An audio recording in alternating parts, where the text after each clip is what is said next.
Hello everyone.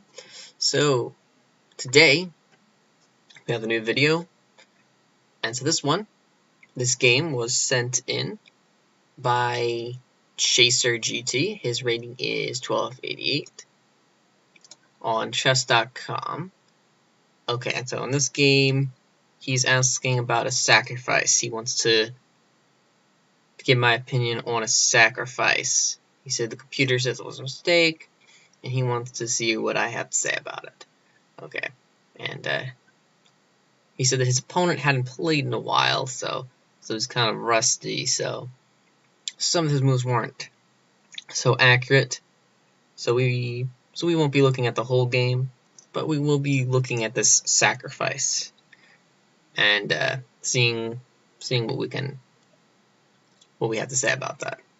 Okay, so e4, normal move, and then yeah, h5.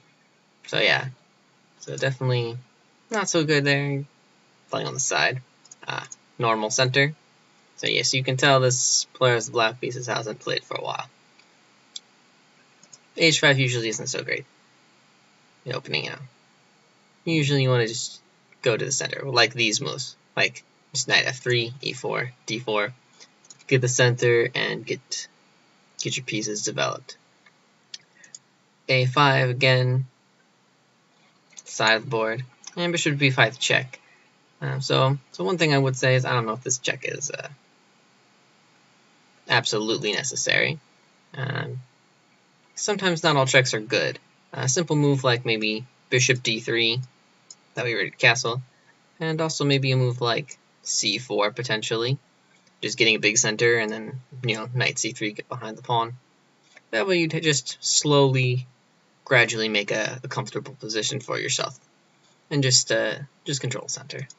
Nice, bishop to e5, bishop d7, knight c3, and let's see here, c6, bishop c4.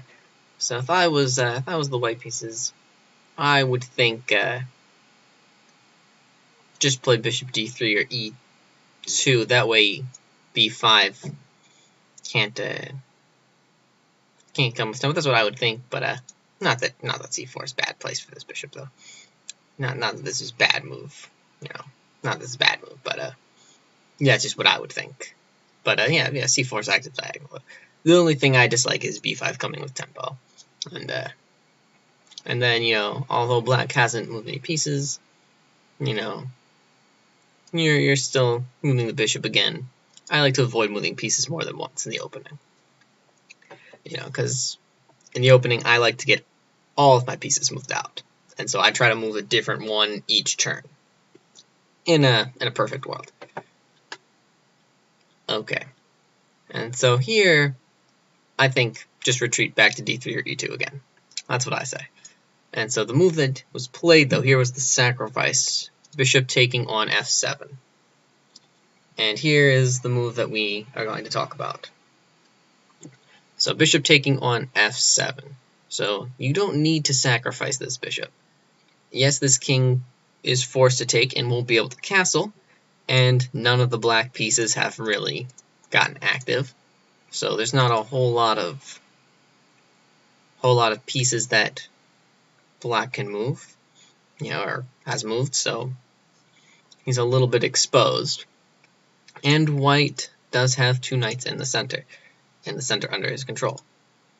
The only thing is, this isn't necessary. You don't need to give up a piece to have an advantage or to attack, because right now you actually have a pretty good position without sacrificing anything. Why sacrifice a piece to try to weaken the king when you don't need to give up a piece to do anything? I mean, right now the position is already more comfortable for white, so why not just play a slow positional idea, like just keep pressing the piece's development, and keep developing, and then you'll just be very comfortable. And right here you have an advantage. If you play bishop takes f7, with check, you're giving up some of that advantage, because now, although black is behind in development, and this king won't be able to castle, now he has the material. So you went from having a clear advantage to having a close to equal position because black has a compensation in the material.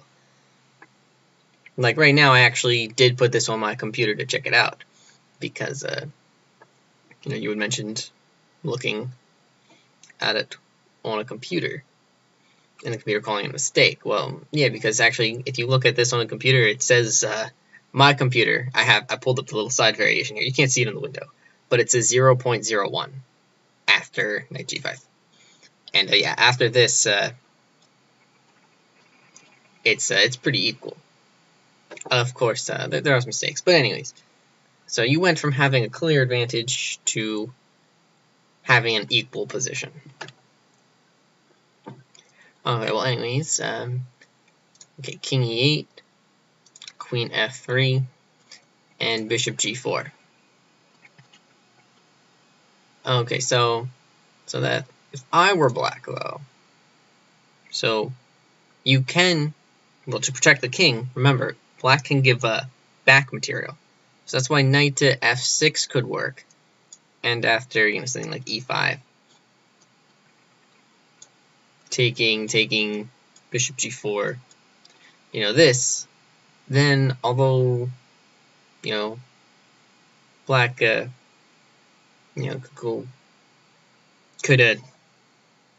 could go and give back the material, and then that kind of will alleviate some of the pressure.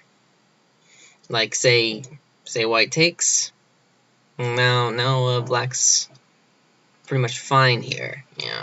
This isn't so bad for black.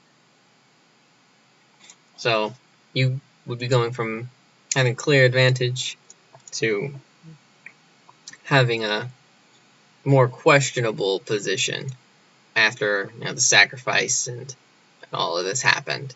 And so this is some potential. This is just some variation that could happen. But the basic idea is that you went from having clear advantage to not having a clear advantage.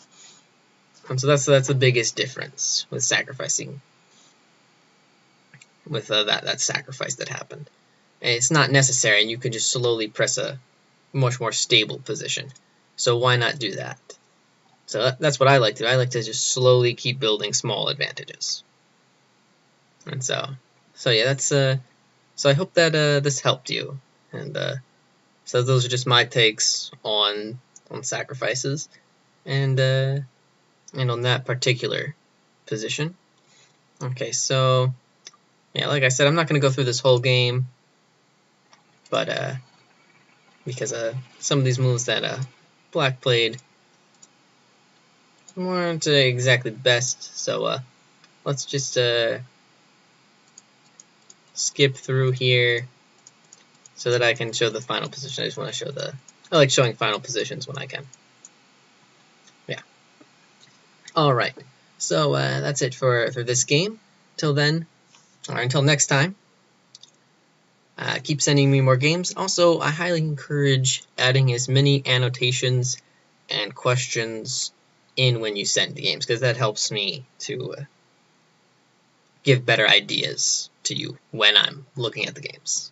Alright, yeah, so add as many annotations as you can. Alright, thanks for watching, thanks for sending the game, see you next time.